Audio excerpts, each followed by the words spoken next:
Hey, everybody on YouTube and Zoom. We'll get started here in about 60 seconds. Excited to have Josh and Steve on today.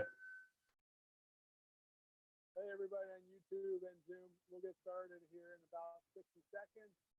Excited to have Josh and Steve on today. Sounds like we got a little feedback here, Dave. You're getting the double. I know. Yeah, I got it. We're good. I'm a professional, guys.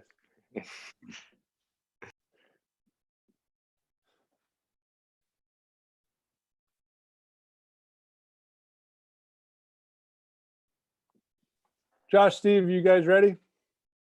Yeah, ready to go. Yeah. Okay. Just want to welcome everybody to the USA Hockey webinar series presented by Pure Hockey and BioSteel. We got another great Thursday goaltending day for the webinar here with our trusty friend and colleague, ADM manager for goaltending, Steve Thompson, with his new mustache, and another one of our friends from coaching the Florida Everblades, Josh Robinson. Steve, this is all yours. So let me know if I can help, and I'll be in and out. Awesome, Dave. Thank you. Robo, thanks for having me, man. This is awesome.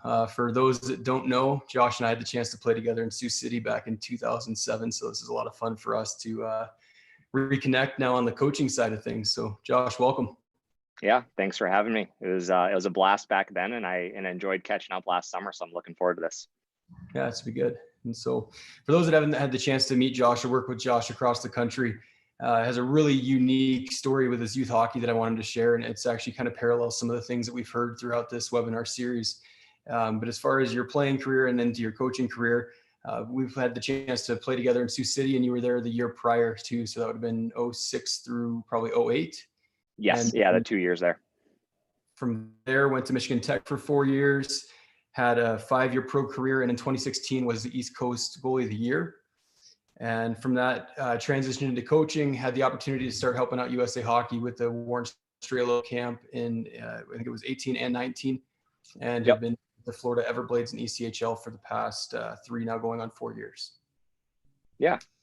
So I'd love to chat a little bit about your youth hockey path. I know that Scott Clemens had mentioned in his, he stayed in Des Moines and played high school hockey for a long time. And today, as I'm sure you're well aware, a lot of the trends with our parents and our goalies are that, when as soon as 14-year-olds come, I better start looking over the fence and see which state I should move to make sure I'm playing AAA and all this stuff. So were those some of the challenges that you faced in youth hockey, and kind of what was that career path like for you?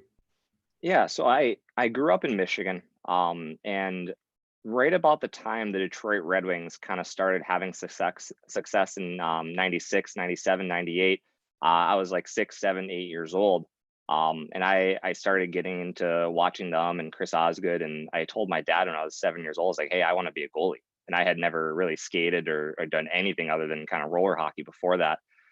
So we were lucky enough to have a rink that opened up 15 minutes away from us in Birch Run, Michigan. The first year was opening, put me into, learn to skate classes, and went through those and learned to play. And finally, when I was about 8 going on 9, I played my first season of rec or, house hockey there as a defenseman. And I was still set on being a goalie. So finally my second year, so I was like 9 or so going on 10, I started playing house as a goalie. And kind of fast forward a little bit, I went through all minor hockey through up through my 15 into 16-year-old year, playing A and AA around the Midland, Bay City, Saginaw area of Michigan. So I never really played AAA, never made any of the teams down in Detroit. I was just, doing my thing up there in the thumb of Michigan. And then finally, my 16-year-old year, I ended up making, for the first time out of our region in Michigan. So there's the 8 regions there. Made it out of that Saginaw region for the first time for the Selects Festival. I went to the Michigan Festival, did really well there, and ended up going to St. Cloud where the Select 17 was. And that was the first time I had really ever made it anywhere at a national scale or kind of been noticed. Went back to Michigan that season to play in the Sioux for the Sioux Indians midget AAA team. I played 6 or 7 games, about a month or a month and a half, and then Sioux City drafted me in the futures draft, which at the time was at the beginning of the season, they were unhappy with one of their goaltenders and ended up bringing me up right away that season to back up Jerry Kuhn for that first year. So it was unique and kind of a different path from, playing AA one season, a few games of AAA for about a month, and then into the USHL. But and then down here in Florida, it's been something I've stressed with the youth organization is you don't have to, leave. You don't have to be, searching for that next spot. Everyone's path is different. And I'm, proof of that is you can make it from, different hockey paths. And I wouldn't change anything. And I really enjoyed my path to, getting into the USHL and college and beyond. Yeah, it sounds something similar to what we see like in Las Vegas, for instance. They have a fantastic program in goaltending development program specifically but it's only AA. And there's so many families in Vegas that feel like I'd got to move to Arizona. If I don't play in the Arizona AAA program, I'm never going to make it. And, we're always saying like, if you're being treated well, if you're being developed well where you're at, stay, get better. You will find your way. Do you remember having some of those pressures as an athlete, or have you talked to your parents about, was that a consideration when you were playing AA, or was it just, I'm going to stay home, I'm going to get better? Kind of what was that like for you as an athlete? No, it really wasn't. I don't know if it was, I was just happy with what I was doing. I was having fun. I tried out for a couple of the AAA teams down in Detroit, the Honey Bakes and Bell Tires and whatnot, and I never made the team. So we had a really good group of friends and teammates that, we had a lot of fun and a lot of success. And I was like my midget A year, we ended up winning the state championship and going to nationals and did well out there. So we were on, not amazing teams, but we had some success, and I was playing a lot of games, and I always knew that I wanted to, go play college hockey. I grew up a Michigan State fan, and I always knew I wanted to play in the NHL, obviously, but not really until that summer when I signed with the midget team up in the Sioux, and I ended up making the Select 17 festivals. I was like, hey, this is a path that I really want to follow now. It was always just kind of trying to get better and, enjoying what I was doing growing up. I think a couple of fears the parents have, I would say number one is exposure. And I would love to talk to Bobby Kinsella about how he found you. Like, how did you get drafted in the futures draft in the AA leagues? Was he searching around there? Like, is there really that myth of not being seen at that level? But I think the other piece would be, not being prepared to play at the highest level, because if you're playing AA hockey, it's not high enough. When you got to Sioux City, did you feel like you were behind the 8 ball because you'd been playing AA, or were you able to transition into, our country's best junior league pretty seamlessly because you developed the way you should have? No, I think obviously the first practice, I remember just the pace of everything was, it was fast. So I think more just the pace and adjusting, and Dave Siciliano, our head coach, and Bobby Kinsella, the assistant coach, they did a great job just helping me, and I was able to watch Jerry Kuhn, and I'd have to look back exactly, probably about 3 or 4 weeks, probably about a month before they put me into a game, and ended up winning my first start at home against Indiana. And by that time, I felt like I was at home on the team. I'd gotten to know the guys and, gotten comfortable with the speed and everything in practice. And I had a pretty good first year. I think I went like 8-8 or so and had decent numbers, and I was able to learn a ton from Jerry Kuhn, and and transition that into the next year with yourself as my goalie partner, and kind of took that next step as trying to be a starter. Yeah, and I think one thing we're always stressed with our youth athletes is thrive, not just survive. And I think that's probably something that really helped you get to where you were, is you were playing at a level where you were, playing good hockey. You were confident, and that allowed you to climb the ladder probably a little bit faster than maybe if you would have made a Honey Baked when you weren't ready yet, not played as many minutes, or maybe you got shelled a few times, and who knows where your path would have taken you. So definitely some interesting things to talk about. And I think another great example of someone not going that very traditional path that all of our goalies and parents think, where it's, you got to play AAA every year. You've got to make sure that you're making selects every summer. And if you don't, you may as well just hang up your goalie pads and call it a career. Yeah, absolutely. And especially, down here in Florida, we only have one AAA program, the Alliance. So there's a lot of goalies, and only 2 at every age level get to make it. So by all means, even if you're playing where you live and on whatever side of the state, you're always going to develop and play a lot of games, and you're never out of it. Well, now getting into more about the tactical side of the position and what we're really here for today is post play.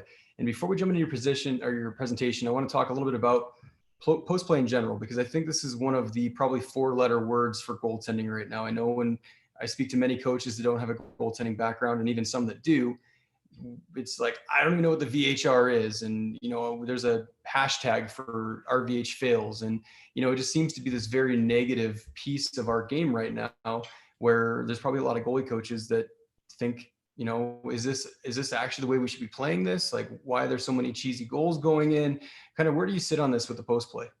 Yeah, I think overall it's a great thing. I think where we run into issues is either misusing the save selection or not fully understanding, when we're supposed to use it, or also kind of, I guess, not knowing yourself. I think there's so many different ways, but I think as a whole, we use these saves to make use these techniques to make so many routine or easy looking saves that I feel like they get overlooked when we do allow a goal. So sometimes it's not choosing the wrong save selection, it's mis-executing what you want to do there, which happens in goaltending all the time because there are goals. And just because we get scored over the glove doesn't mean we're going to change what we do with our glove. Is, a goal happened, we maybe didn't do what we wanted to do there, but it's not the wrong save selection for that situation. Yeah, I'm excited to kind of dive into that a little bit more with your presentation. And I think another, message, I'd love to hear your perspective on this, but just for all of our goalie coaches that are out there listening, when we ever do come up with the next goalie term, can we please make it a little more accessible? Because the term RVH is a little weird. Like, what on earth does that even mean? And I've always wished we could change the terms to like post leg up or post leg down and just keep it as simple as possible. So no matter who you are, how long you've been playing the game, or if you've ever even played the game, that everybody understands what that means and what it looks like. But I'll kind of wait for your presentation to dive in a little deeper as to what our RVH even stands for and what it looks like and all that. Perfect. So, all right, well, let's jump into your presentation and talk about post play today. All right, I'll share my screen here. Perfect. All righty. So we will get into things here. So my two goals of this presentation, part one is going to be talking about the techniques we use, talking about why we use them, and then also when we should properly use them, because that's those last two things are very, very key to executing them properly in a game. And then part two is going to be a little bit of a case study. I had a goaltender named Ken Appleby this year, and when he came to me, we had an issue that he wanted to work on. It wasn't something that he really had a solution to yet. So it was on his glove side RVH that we kind of ended up making some changes, and it turned into a really good adjustment for him throughout the year. So the three techniques that we're going to talk about today are going to be the overlap, the RVH, which stands for reverse vertical horizontal, and the VH, which stands for vertical horizontal. And I'll touch on each of those and kind of explain why it's called that and why the terms have kind of come that way. So the first one we'll go over is the overlap. So you can see here Pekka Rinne in the picture. If you look at his left leg, and the term overlapping actually stands for the post side leg outside the post overlapping in that position. And what this allows you to do is you can maintain your angle, you can maintain your squareness and your depth on that shot. Your ankle, that outside ankle there, isn't locked up with the post. You're able to go down, you're able to push, you're able to move. It's much more free than putting your skate leg inside the post there. And the coverage of the net is great. And obviously from this picture, there's nothing to shoot at. And if Pekka were to just stand there, the only place that puck could go in is through his 5-hole. So he really only has to worry about, going down, not allowing holes, and then controlling that rebound from here. The things to be aware of from an overlap position are backdoor threats. It's a longer way to go. It's harder to get that hard push across. And then if a shooter is driving wide with speed and going around you, those are some things that you have to be aware of. When do we use this? You can see from the diagram there, it's for plays, whether it's off the rush, shots with no backdoor option, but between those two lines there, where I've drawn the line from just above the outside face-off hash mark down just above the goal line, This is typically where you'll see guys in the NHL, AHL, ECHL, college, all the way down into juniors using the overlap situation. And it's great for net drives as well, for guys driving the net from those positions. So we're going to go into some clips here, and I'm going to kind of stop it and highlight some of the different situations and uses of the overlap here. So this first one, Cam Johnson, one of my goaltenders last year, the play entered wide, drove down the wing into a low shooting situation. You can see here that there's no one backdoor. So Cam does a great job getting his leg free. He's overlapping in a great position here. He's tight, there's no holes. And then he makes a nice save there and keeps the rebound in front of him, and our team's able to pick it up and go out the other way. So we'll play it a couple more times here for people to watch that. Great situation to use an overlap, controls the rebound, and then as soon as we get the puck out, he does a good job getting back to his feet. So that's great. The next one here, we have a net drive where Cam's going to use the overlap. This guy is driving in kind of on a 2-on-2. He's going to beat our defenseman wide. Cam is going to hold that overlap position. He's nice and athletic. He's low. He's tracking that puck well. The guy cuts in front. He's able to make a save. He stays tight, nothing underneath him. It's a great job right there. And then obviously the big thing that we stress on is as soon as that puck is cleared, he's getting back to his feet. He's not waiting for things. Everything looks great there. Last one here is kind of a combined clip. So Cam is in an RVH position, which we'll touch on in a minute here. Puck gets popped low to high. He actually pops out into an overlap position here. And you can see his coverage for, what the puck is there. He's covering the entire net. He gets down, he makes a save. Unfortunately, we're not able to clear the puck, but he has the awareness and the ability to fight through a couple layers of traffic there and slides backdoor and makes a great save. So we'll kind of watch that again. Pop out right there. Nice overlap save. You can see he immediately got back to his feet.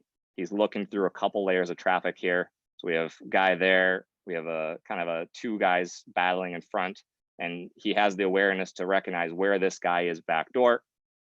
Push back. He targets his post and makes a great glove save. So I left that second half in there, just kind of showing the being able to get in and out of it is, extremely important. All right, so we'll go on to the second post play technique here, and that's the RVH.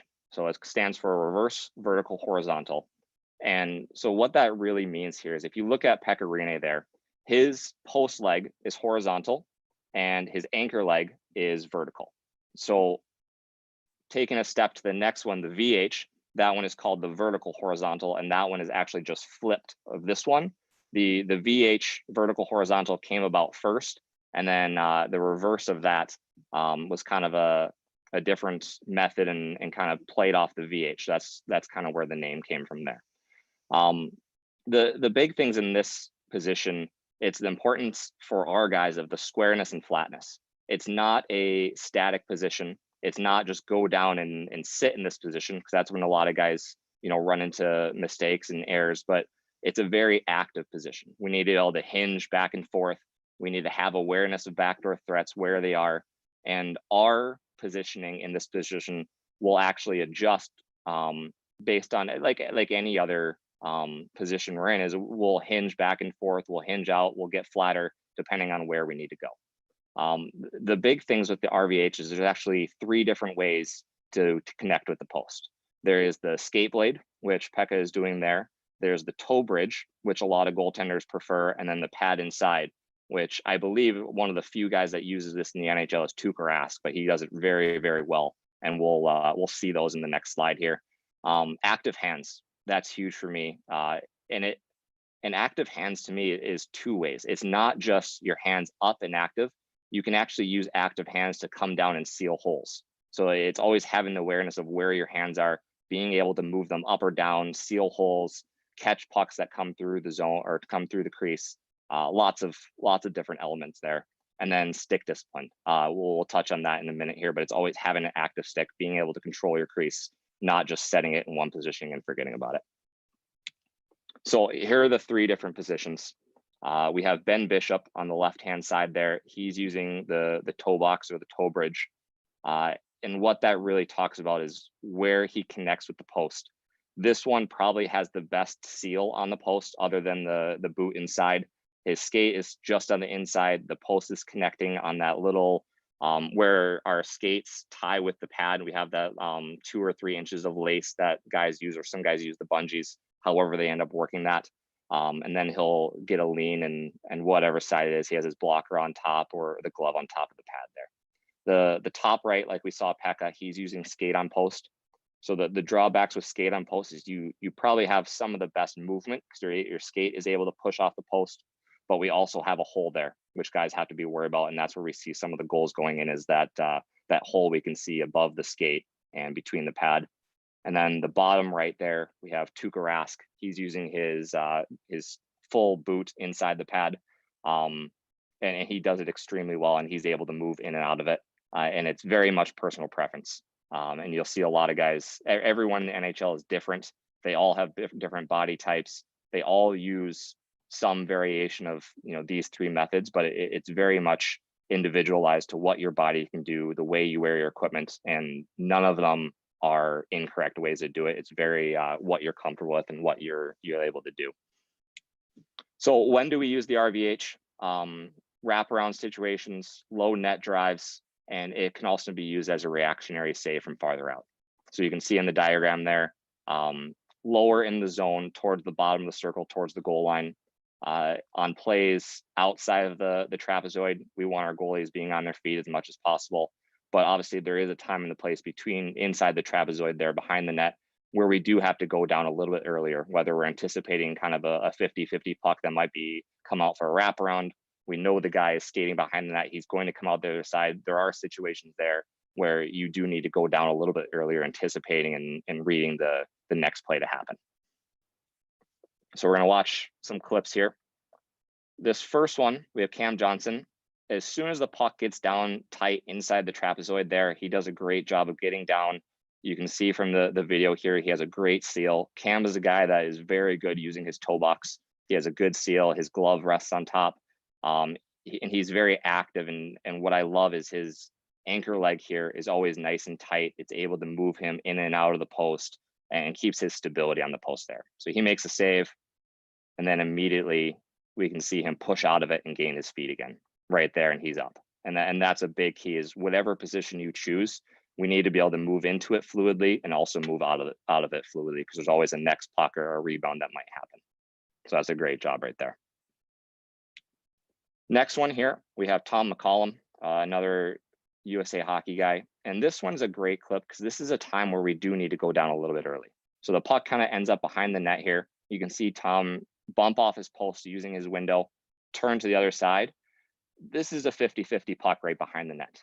This is a time where I'm fine with my goaltenders being down a little early, because if this guys, whether it's coming this way or this way, it's hard. If you're holding your feet too long, you can get caught down in transition. And it very much depends on the goaltender and how quickly they are able to drop down. But it does pop out. It's still a 50-50 puck right now. It pops out. Their guy gets a stick on it, wraps it. And again, he makes a save, and then he's immediately back up to his feet and does a great job there following the play to the next situation. Final one here, we have Ken Appleby. And this one's from a little bit farther out. So I like this play because he does hold his feet. He's looking, kind of reading the play. There's no one really out here, but we don't necessarily know what this guy's going to do right now. He could come down this way. He could go up to the net. He ends up throwing it at the net. And as soon as he reads that, he is in a shooting situation right here, Ken's able to drop down his post, make a reactionary RVH save, and he's able to control that rebound and cover it up. So that's a great job of using it from a little bit farther out. So kind of touching back to the stick discipline part. This is a big thing that we talk about with our guys, and this is kind of a guideline. It is not by any means of this is what you have to do, but we'll see in the next couple clips here of, this is a little tool that we like, because using your stick in the RVH position can be a huge tool blocking passing lanes, the same way it is on your feet. So you'll watch UC Staros here, puck goes behind the net. As the puck is behind the goal line, we'll back it up just a little bit right there. His stick is turned over, blocking passing lanes. And as soon as the shooter steps in front, he turns it over, and he's able to make a nice slide over for that save. So the biggest benefits here is we don't want to get caught reaching and leaning too far of a net. We want to make sure we're controlling that crease, controlling the ice around our body or our crease, but not overreaching and overgoing for too much. So we'll have a couple clips here. This first one's Ken Appleby. Right there, does a great job. His stick is turned over, blocking this passing lane, right out to this guy right through there. As the puck kind of goes out higher here, he ends up turning it over again there, kind of stuffing this shooter into the goal line, into his pad, creating basically a nothing little shot, and makes it a nice save on that. So we'll watch it one more time here. Stick is turned over there. Great job. Right here, he does regain his feet for a quick second because that puck's kind of exiting. Does drop down again. You can see his stick is back in the kind of save position. He's ready for that shot because it is tight there. Turns it over, makes a save. So that's great. Last one here on the blocker side. This is just doing a good job of controlling the crease. He blocks that pass. It may not have gone to anyone, but it's always good to be active, be controlling it, and our guy bumps it back to him for a cover. So that's just a great job on a nice little play. So Josh, finally here, we're going into the VH. Josh, before we go to the yeah. VH, I wouldn't mind asking a question from one of the crowd here. And Lee had a really good question about the RVH and was asking, she's heard some different coaches say that after a save, you always want to stand up with the leg that's furthest away from the puck. But when she watches games in the NHL, it's not always the case. And is that an error of the NHL goalie, or are there different theories to which leg to recover from with the RVH? I think it's very situational. I think whatever you're using, you need to be able to either slide or get back to your feet, because if the rebound's right next to you, you're going to have to do a little slide, a little bump. Without seeing the exact situation, I don't like to say either way. I think it's just very what you're comfortable with, where the rebound is, and what you need to do next. I think that's going to be very, very deciding of where you have to go and what you need to do. More about anticipation of where the play is going to go and less about where the puck is physically at that moment. Yeah, absolutely. Awesome. I think that's it for the RVH questions. We can move on to the VH. Perfect. So VH, the vertical horizontal. So in this case, Jonathan Quick's post leg is vertical and his back leg is horizontal. It's probably the least used option in today's game, but it absolutely has a time and a place. Both of my goaltenders, Cam Johnson will use it more than Ken Appleby, but it's something that Ken does have in his arsenal of tools to use when and if he does need it. So the benefits to this, it's a good seal on the post. You have everything covered. Some guys, like you see Quick's glove is down. Some guys will bring their glove up. Some guys will wrap it around the post. There are different variations of how we can use this. You have the ability to hold your feet longer and react. You can kind of be there waiting on your post. You're able to move off of it, move onto it, and then you're able to drop and seal everything in that manner. It's harder to get backdoor because you are more square. Your foot's on the post and you're facing more of the corner. If that pass does go backdoor, it's a lot harder to get there. And then many goalies prefer the glove side over the blocker, and it's just very personal of what guys like to use in it. When do we use it? Straight shots with no backdoor option, and some guys will use it on net drive situation with a guy driving towards the net. They'll drop the one knee, take the short side away, and be able to push to the far side. So we'll watch some clips here of it. This one, Cam Johnson, puck goes down right there. You can see him drop into an VH position just in front of his post, actually, which is freeing up his skate blade there to push to the middle. He makes a save here. He slides back to his post into an RVH position, and we're recovering out of it, and he gets back to his feet then. So this is a great job of being able to use both, but again, being able to transition into it, make a save, transition out of it very cleanly. Second one is just a straight shot. So you see the guy driving wide towards the corner. Cam drops into a nice VH position there. He's going to make a save with his stick just in front of his pad. And then right here makes another save, and he's quickly able to transition out of it, make that second save, and then he's following the play up the middle of the ice. So that's another very good option right there. Then finally here, this is Ken Appleby. And this is a unique clip because Ken Appleby is a very, very different goaltender than Cam Johnson. Ken's a lot bigger. He's not quite as good of a skater. Cam is very athletic, very mobile down low. So we'll watch the clip here once, and when Ken Appleby throws the VH here, I remember talking to him after the game, and the next day when we're going over a video, it surprised me. It was a play that I didn't believe that it wasn't a tool that I believed he had. And when he was able to throw it right here, you can see him drop the VH position. He's taking away everything short side right now, really only giving this shooter one option to try to cut to the middle here on him. And he's loaded. He pushes to the middle, makes a nice save, makes the second save, and then he's competing down low right there. So it's awesome. And for him to be able to use that tool is just a perfect example of why we need to practice all of them. You know, he had the ability to throw it when he needed to. And if we back up to right about here, what we talked about is if he's still holding his feet maybe in a little farther back, it becomes really hard right here to drop down in that butterfly or also push to the middle because he is driving in quick. So he does a great job of kind of manipulating the player and forces him to do what, you know, Ken wants him to do. And then he just takes it away. And, you know, kudos to him to have that in his toolbox to be able to pull out there. So finally here, it's just our keys, you know, and it's, you know, it's your ability to trust yourself, be decisive, and the urgency. Taking charge of the play, knowing what you want to do in certain situations, and that comes from practice. Being able to do all the different positions, and the ability to move in and out of it is huge. That's the biggest thing to me, is you have to be able to get into the positions, you have to be able to get out of them, and you have to be able to control the ice around your crease there. So this is a couple clips here. The biggest thing I want to stress is goals will happen. And like we talked about earlier, is all of these situations here, to me, it's not using the wrong save selection. I believe they played them the right way, but they didn't execute properly. And that's where these goals have gone in. And this is where the post play can get a bad name, is we just didn't do what we wanted to do, but I wouldn't have them play these situations differently. And it's just unfortunate that, you know, these pucks did go in this way.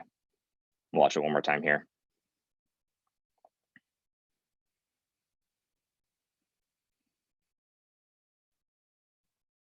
Anything to add, guys, before we move on there? Yeah, I mean, I just think this reminds me so much of a very common error that we see in youth hockey, well, probably all levels of hockey and practice. And, you know, like right here, he executes probably not as well as he would like to, but made the right read. And if he executed properly, that's probably 100%. He's going to make that save every time. And what it reminds me of is in practice, where we see a lot of coaches that say, you know, like, Timmy, you butterflied and they shot high. I want you to stay on your feet every single shot this drill. I don't want you to butterfly ever again because you've been butterflying too much. And correct me if you think differently, but in my mind, what we're doing is we're eliminating the thinking part. Really, that's what we're trying to develop here, is reading, react to the play, and then execute. And if we're asking our kids to stay on their feet every single shot, then we're not teaching them to read the release and butterfly when it is appropriate and stay on your feet when appropriate. And similarly with our post play, we're saying, you know, you let in a terrible RVH goal in overtime and we lost the game. I don't want you to ever use an RVH again. I want you to use a different save selection. That was terrible. You know, are we really teaching them to read and react to the play, or are we just creating kind of ultimatums based upon a one instance that may not even have been the wrong one? Yeah, absolutely. So this is my call to action. We need to practice all four. And what I mean by that is, you know, we need to practice the overlap. We need to practice the RVH, practice, you know, using your toe bridge, your boot, practice your VH, and also practice holding your feet, because there is a time and a place that we do need to do that. So, and that comes in practice, and it's creating game situations and reads in practice, because it's one thing to be able to do one of these positions properly in a goalie skate when it's very controlled, when there's just one shooter or, you know, a shot from one situation and you know what's going to happen. But the sign that a goaltender, you know, say Ken throwing the VH in a situation like that in a game when we really haven't practiced that, is his confidence in himself that he knows he can throw whatever tool he needs in that situation in the game. And that's huge. And that's understanding himself and understanding his game. And it's being adaptable. If something isn't working, try something else. You don't have to be super rigid because your goalie coach told you this is the way you should play this situation. If it's not working for you, try to find a solution. You know, find something different, and be yourself. Don't just do a post play selection because your favorite goaltender in the NHL uses it, or you saw someone on TV or a goalie coach says it. Be who you are. And like I said, with my two goaltenders, is Ken Appleby and Cam Johnson are very, very different people and very different goaltenders. If they tried to play like each other, it wasn't going to work for one of them. So it's very, very good to see that, different tools and different selections are successful. It's just being yourself, and you don't have to play a single way to have success in hockey. Hey, Josh, can you talk a little bit more about, I know Ken and Cam had different heights, and a coach on YouTube asked, how much of a factor is height going to be in save selection in these scenarios? For instance, Nashville has two goalies on the extreme opposites of height. Yes. So it's going to depend on how you play. Like Cam Johnson will use the overlap a lot longer than Ken Appleby will. Ken is able to use his RVH earlier because he has the size and the coverage to do that. But I believe both goaltenders, and Cam's right about 6 foot, Ken is 6'4", 6'5". And both goaltenders are able to execute all the different post play techniques. Cam isn't able to use the RVH as early as Ken is. So Cam Johnson, is dropping into the RVH because he has to when it's tight little wraps and close to the net, but he's going to favor the overlap in certain situations. And I think that's where it comes in, is knowing yourself, knowing your size and your limitations, and you have to create a game plan for what works for you. If you are 5'10" or smaller, you're not going to be able to sit in your RVH when the puck's on the outside near the half wall. You are going to give up some holes. Vice versa, Ken Appleby or a guy like Ben Bishop, they're able to use it earlier because they have the size to use that in that situation. You guys have anything to add to that? No, I think that really makes a lot of sense and definitely answers the question. And, I think this page that you have, this call to action, you hit so many good points on it, right? Like you hit on practicing different techniques. You hit on, creating those game situations and being adaptable and being yourself. Like, if our goalies, parents, or our coaches, you take this and anything they do, I mean, those are some golden moments, golden nuggets that you can be. I really like be adaptable, like that's cool. Like it's really kind of hits home. Steve, you have anything? Yeah, just the size piece, it really hits home with youth hockey as well. And Josh, I know that you've had the opportunity to work on not only the pro side, but also the youth side of the game.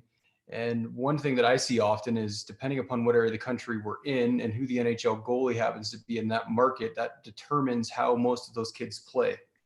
And so when we're in the LA area, we have a lot of Jonathan Quicks out there, regardless of their height and their age and all of that. Billy asks a really good question about hip durability and wear and tear on young goalies with the RVH. And then I think on top of that question, he's asking, is there value to them staying on their feet, not only for mobility, but also for some hip health and some things that we do need to be aware of as coaches? Yeah, absolutely. And it's something that does need to be practiced, but I think you have to draw the fine line of what is enough and what is, and I guess in the pro scenarios, what is going to get them the reps that they need to feel sharp and be able to perform at the level that they need to, but where's the line of rest? And you have to, walk that. And especially for kids, it shouldn't be something that they are working on, exclusively in practice for hours and hours and hours. It's a tool, but there are a lot of other tools in their toolbox. So it is that's a hot topic of how much is too much, but it needs to be practiced, but there needs to be that line of, we're working on everything, and it's keeping them healthy. And especially, over the course of a long season, is durability is huge. If our goaltender is in the stands because he's hurt, he's not able to be in the net and make saves and help our team win. So that's a huge factor that we need to talk about. Yeah, and I would say it's another great reason to use intermediate nets as well. I know that we get the argument all the time that if the goalie's 3 feet tall, then they probably shouldn't be in an RVH. But when you have a 10U goalie in the intermediate net, that RVH save selection looks pretty darn close to what you see an NHL goalie looking like. And they do now have pegs in place for those intermediate nets, which allow them to stay in place and the goalies to work on some of these different techniques. And then Josh, I'm not sure. I know I've had some coaches that I've run into that have kind of tried the abstinence approach, and they're like, don't use this until you're, 16 years old because, you're not big enough to use the save selection yet. And from my experience, the goalies watch YouTube, they watch the NHL, they watch their heroes, and regardless of coaches saying, hey, like, don't try that, like, yet you're not old enough. Sure enough, the first thing they want to do is put on their, LA Kings jersey and be Jonathan Quick out there. And that's what we love about this game. Why on earth would we want to hinder their ability to be their hero? I mean, that's the reason we all start the game. To that point, have you seen some changes in Florida goalies with Vazzy and now Bob? Is that changed a little bit of the style, or how's that been from your perspective? A little bit, especially with Vazzy and the success that Tampa has had recently, and our area is more so Tampa fans than it is Florida. There are some, but a lot of Vazzy fans, and you see kids, they want to, and Vasilevsky is a very unique goaltender. He's large, he's super athletic, he's flexible. There's so many tools that he has. So I do see goaltenders, they're trying to emulate him, and there are times that they're emulating things in the wrong situation. And I think that's where just, teaching is hey, like, yes, this is a great tool, but we need to use it in the right situation. We need to use it when the puck is, being in a wraparound. And that was a point for, younger goalies, is at every level, wraparounds and low plays happen. So absolutely, we need to have tools to be able to handle wraparounds and being able to get into your post, whether it's a technically perfect RVH, no, but you need to be able to, seal the post and make a save, and then also be able to get out of it. And that's a huge thing, is we don't want goaltenders just working on one half of it. You need to be able to slide, make a save, or go down, and also be able to get up or slide out of that and move to the next situation. I think your last slide here brings up another great point. You mentioned create game situations and reads in practice. And Kevin McLaughlin touched on this point on Monday about our activity tracker through our mobile coach app that coaches can use to track what do our practices actually look like. And through our experience of using that app, and I challenge all the coaches and parents that are on here, if you're a goalie parent, use that app and track where are shots coming from practice. If you're a coach, maybe assign one of the parents to do this, or an assistant coach. But what you're going to find, it doesn't matter what level it's at, is that traditionally all of our practices are structured so that the shots are taken from the house. It's almost a linear progression, and then all of a sudden the shot's taken from right in front of the net, and the goalie competes and does this thing. But when we're wondering why we don't have more success probably on some of these wraparound or bad angle shots, we might need to look in the mirror as coaches and recognize how many of the drills that we've designed in practice will create a game situation where there's a wraparound or a shot from a bad angle. And Josh, have you seen any of that on your side, from youth hockey practice to even in pro? Has that been a mindful approach that you all have had, is to make sure that we have some different scenarios in practice that simulate some of these situations in games? Yeah, absolutely. And like at all levels, is when you're doing a flow drill, guys want to naturally creep into, the slot and shoot from right down the slot, because that's where they know they can score. So and unfortunately, at all levels, that's going to happen. But and for the goalies, you have to, stick to what you're doing and focus maybe a little less on trying to stop every puck, but do what you need to do to be successful in games. But it is something that we've worked on the other side of it, is, we have to practice things to be successful then in the game. So in practices, game situations is, how many shots do we face with a guy with his head up from the red line walking into the slot? Not very many. So all those other little things that happen in a game, whether it's wraparounds, it's a guy driving wide for a shot off the pad, it's low to high plays, there's so many other things. And with us, with the Everblades, our head coach, Brad Ralph, does a great job of incorporating everything. We have we have great, goalie warm-up drills. We have flow drills for the players to establish speed and pace and get them their reps. And we do game situations. We do in zone. We do, he does a lot of drills that combine things. So whether it's a regroup into an in zone, spot another puck, regroup for a line rush, so many different things. And I think that's great for the goalies, because they see all of those different situations in practice, and they're able to do it. And obviously at, as fast, we do practice at a really good pace. So that pace in practice is very close to what they see in a game. And that gives them confidence to work on things in practice. And then they feel the confidence in a game to be able to execute what they need to do when they see those situations again. Yeah, and it's great to hear that they're doing that in practice, because I think, again, for all of our goalie coaches that are out there, there's a very big difference when you're in your little facility doing your lesson with your goalie, with you as the shooter, from when they're on their team practice with the stress of their peers shooting the puck, the actual shot coming from a relative age shot. that's going to be a much different development environment than when it's the quiet space. We're doing a bunch of reps of the same thing over and over again.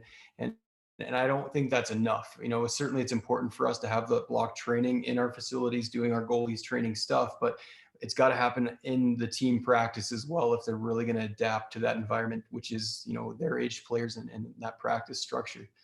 Another thing I want to touch on is kind of our ADM model in small areas that we end up having. We have a lot of station-based training now in our youth hockey practice, and that creates another huge challenge for us as coaches to have a wraparound. When you only have an eighth of the ice and you've got 8 to 10 different stations going around the rink, you're almost forced to only shoot the puck from the slot because the slot's really the only available space to shoot from. So I would challenge again your coaches. The net doesn't always have to face out front. You can rotate the net and maybe flip it to facing the boards. Now you have the same small area space, but now it's a wraparound instead of just a traditional shot from the slot. Josh or Dave, do you either have any other examples or recommendations for ways that we can structure practices to start to create more of these post practices that we need to see? Yeah, I think it's adaptability. Like, it's, talking to the goaltenders, and what I like to do with our guys and even the youth kids is, ask them, say, hey, is there something that you feel like you need to work on? And if they don't feel comfortable saying and work in that, but I think in Florida, we're doing a very good job. And there's some coaches like Ryan Brindley with his Southeast Elite stuff, and they're following the ADM, method and doing a great job like that. But we're adapting things. We're looking at the ice surface and looking at the different drills, and we're trying to, and I've talked to them about it, especially for the goaltending standpoint, is how can we, hit different things. So if we have goaltenders at 3 or 4 different stations, let's see if we can have a wraparound situation. Let's have whatever, if they want to work on a breakaway situation, we have a breakaway, we have a small battle game, and whatever that is just varying what all the players see. Because I think it's great for all of them is they need to be able to play in all the situations, because that's what we want. We have them, playing in breakaways and down low and compete and all those little areas of the game. Yeah, and that's the beauty of this goaltending stuff. I know that we label it goalie week or goalie day of the week, but realistically, this is a chess match. And my brother was a forward. We went to all my goalie clinics and ended up learning so much about how to score based upon learning about the position of goal. And I think this is another great example of that, where if we want our forwards to learn how to score on wraparounds or bad angle shots, then we probably need to make sure that they also are getting those reps. So as much as we're stressing today that this is important for the goalie to learn, it's really important for the entire team. We all need to be able to adapt to all these different environments. And I think this is one great way to do that for sure. Are there any other thoughts, Dave or Josh, you have on post play in general? Again, everybody on the crowd, if you have any questions, please throw them in there. But I think this has been pretty great today. Appreciate it. Josh, you said something earlier about reactionary RVH. Can you talk a little bit about that and what that entails and why that's important? Yeah, so I think it's important. It's not like a static position. We aren't just going down and sealing holes. There's other elements to it. So if the puck is farther out, we can still drop into that position. And if it's say it's on your blocker side, you drop into that position, but your glove comes up and catches a puck. You can scoop it in front of your pad. And like I said earlier, there's a difference with active hands is your hands can be up and active, but they can also be sealing a hole. And that is still active hands because you're actively moving them because that puck is going to come to that hole, or that hole is there. And it's being able to adjust out of it. Is if you make a save and the puck moves a little bit, we have to adjust. We have to move our hands. We have to move our body. We're not just, this is our RVH position. We sit here and hope the puck hits us. Maybe except if you're Ben Bishop, then you can just sit there. But it's about that size too, like what you talked about, Ken and Cam. Ken can go in a little bit sooner because of his size. And I think that's the important part. I really like that reactionary RVH, and then how you're stressing the getting in and getting out quickly and fluidly. I think that's a big component of using these effectively. Yeah, absolutely. Whatever situation it is and position we're in as goaltender, we have to be able to move into it and we have to get out of it, because it's not just a one shot and done. You make a save, whether you control the rebound or not, you have to go somewhere else. And we have to be able to do that, at the pace of the play and control what we're doing around the net. Taking it back a little bit to what we talked about at the start with the kind of the RVH fails piece, and again, our role models being the NHL for most of our goalies that are watching this, I would say that when we're watching this often at the highest levels, there are a lot of goalies that just hang out in the RVH, and the puck can be on the half wall behind the board. Sometimes I even see it at the point where the goalie is still just sitting in their RVH. Do you have any suggestions for how we can help fix that, or are they actually playing in a position that we find successful just for the position that they're in at that size? Yeah, it's just very dependent. It's who you are. Can you have success like this? And sometimes you just need to learn is all right in practice or a game is if you get scored on, it's a learning point. Maybe I couldn't do it here, and maybe I don't have the size to drop quite yet. But a lot of the goaltenders I work with will work on kind of game mapping and identifying is with my size, this is an area that I know I can get down and have coverage, and I know when the puck isn't here yet, I have to maybe be in an overlap position or do something else. And it's just knowing who you are and really learning what you can and can't do, and that just comes through practice and trial and error.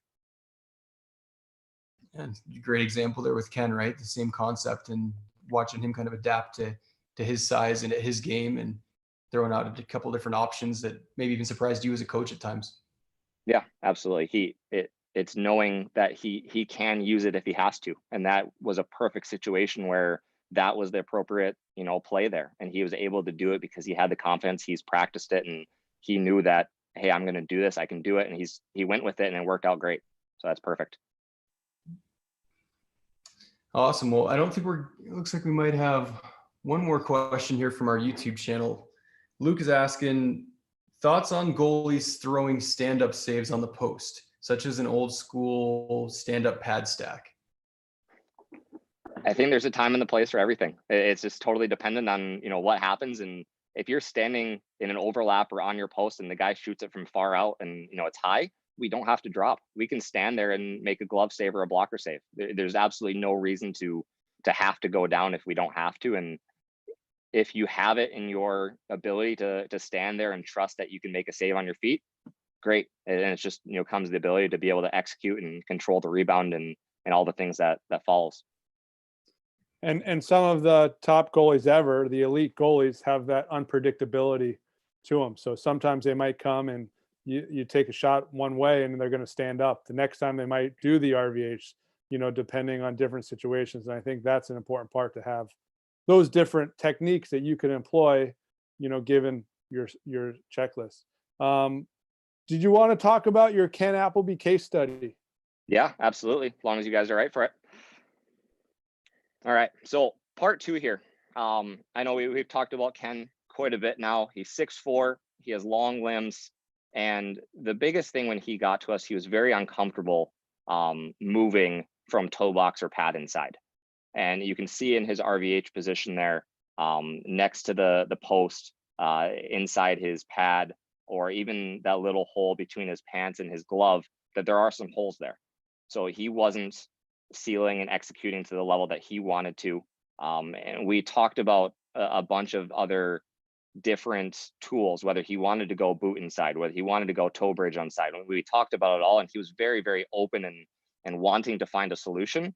But when we practiced it, he wasn't comfortable in those situations. Like he couldn't execute to the level that he wanted to, and we didn't necessarily have the time in the pro hockey season, where you are limited on practice time. You're playing a lot of games with travel, is to completely retool what he does. So we had to find a solution for him that was, one, going to work and make him feel comfortable, but also be able to execute and play the game at the level that we needed him to. So this is a video of him before one of the first couple of days of training camp. And you can see just right here, as the puck gets passed down, that all the drill is the shooter over here can either step above the glove and pass back door to me, or just take a quick little stuff right here, just a quick little drill we're doing before our team practice. So you can see our shooter there. He doesn't end up scoring on any of these clips, but I thought it's a great visual of what the net is available right there. And you see there's a big hole right here, there's a hole right here, but obviously Ken is a very large goaltender, so everything up high is he's taking that away. And this clip right here, you can see how well he does move from a skate on post position. He passes across, he's right there, and again, like we stressed, he's right back to his feet right away. And we'll watch the last one right here, back into it, save, follows the rebound, Everything's great right there. So what we ended up actually doing is he goes skate on post, but we turned his glove hand over. And instead of setting it on top of the pad, like a lot of goaltenders will do, we almost made a cupping form over top of the edge of his pad and where his skate is. So by doing this, he sealed the pad and the skate on post hole. The back end of his glove near the cuff seals that little hole near his pants, but it also allowed him to be able to be in that skate on post position and move out of it. So it was a great little adjustment. And my first question to him is, when anyone turns their hand over like that, I asked him, do you feel like your glove is going to be exposed, or the backhand of your glove, and hurt your fingers? And what we actually ended up finding out is I tossed a pile of pucks near the goal line and kind of started shooting them half speed to make sure I wasn't going to be the one that hurt him. But I was hitting the back end of his glove where the pocket is, where you can kind of see there is most exposed. And it was never an issue. And he was very, very confident to go into this position near the net and on a close range plays. And it was a very good adjustment once we kind of dialed it in, and he had the confidence to use it right away. So we'll see some different clips here. All this one is a puck kind of going low. You can see Ken drops into it great there, and you can see the coverage on the video as best as you can here is, the glove is turned over, everything on the short side, those holes are all sealed. Oops, we'll go back to that one. And right there, he's down into it, save again, and then he's moving right out of it. So that's great. We'll watch it one more time there. And that's awesome. So second one here has a couple different elements. He drops into it right there. Stick does turn over, like we talked about when the player does start coming into the net. Wrap around, he gets over, makes the save, he bumps in, bumps out, and he's constantly moving like we talked about. He's not just sitting there on his post. He's moving in, out, he's adjusting to what's happening. He throws a little poke there, he's back into his post, puck goes this way, and he comes back over to it. This one right here, this was also a question. And yes, he can have coverage. Yes, he can move out of it. But what happens if the play breaks down a little bit and he needs to turn that glove over and use it? So this was a great clip that we found, was the puck is going to come behind the net over here. And this guy behind the net is actually going to come out and pass it back out this way. So we'll see what happens here as he turns. And right there, he is able to move his glove back, and it's not locked up on top of his pad, and he's able to make a nice save there. And then the clip just kind of continues on to another good seal, another good stick, and he's out over there. So we'll watch that one more time here. He turns, and right here, he has the ability to throw his glove, make a really good save on a tough little read there, and does a great job. And finally here, the last clip is he has the ability to lean and take everything away. So he does a good active stick right there. He has it sealed, and then you can see right here, I'll back up just so we can see it happen quick. He squares himself up. He leans into that post, taking absolutely everything away. And this guy has, absolutely nothing to shoot at. And he ended up actually controlling that rebound up in the collarbone neck area there as well. So it does a great job kind of adapting, and it's not that stuck position. So that's all I got for that. Awesome. That was a great representation of a lot of things we got to talk about today. Yeah, thanks, guys. I thought that was really good. I think, the whole important points for all our coaches, players, and parents, is to make sure that this is a save and make sure we're trying to do it as best we can, but it's also just one in the toolbox of many saves. And like you said, like, people overuse it. It's getting in and out quickly, using it as reactionary. And that's something that we want to do and make sure our goalies do. So. And coaches, now you know what it stands for. So no more cop outs on, I don't know what the VHR is, so I'm not even going to try it. So Josh, if anybody asks us, I'm just going to say, watch Josh Robinson's webinar. That's right. Awesome. Well, Josh, I really thank you again for putting your time and effort into this. This was an excellent presentation.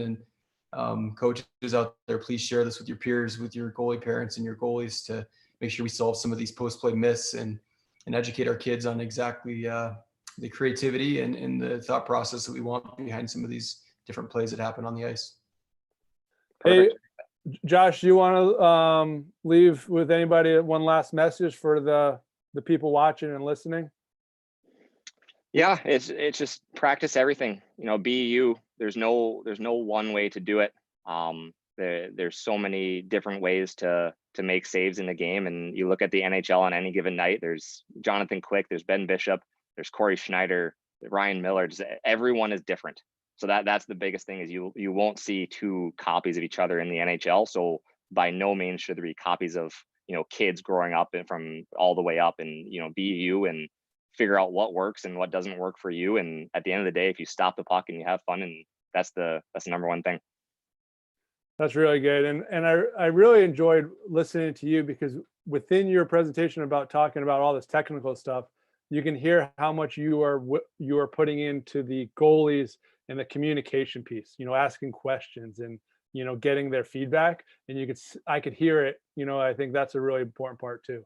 So, just want to remind everybody, tomorrow we have the Eves family, Mike Eves, who has coached many different levels from NHL down to junior hockey to Division III to Division I, with his whole family. So his wife Beth will be on, as well as his two kids Ben and Patrick. So I think it's going to be a really interesting talk, and having Mama Eves on there, I think it's going to really just by talking to them, she was the rock. She was the one that made everything work about having a dad in the coaching world. And what a great family, and what a great talk we're going to have tomorrow. So thank you, Steve. Thank you, Josh.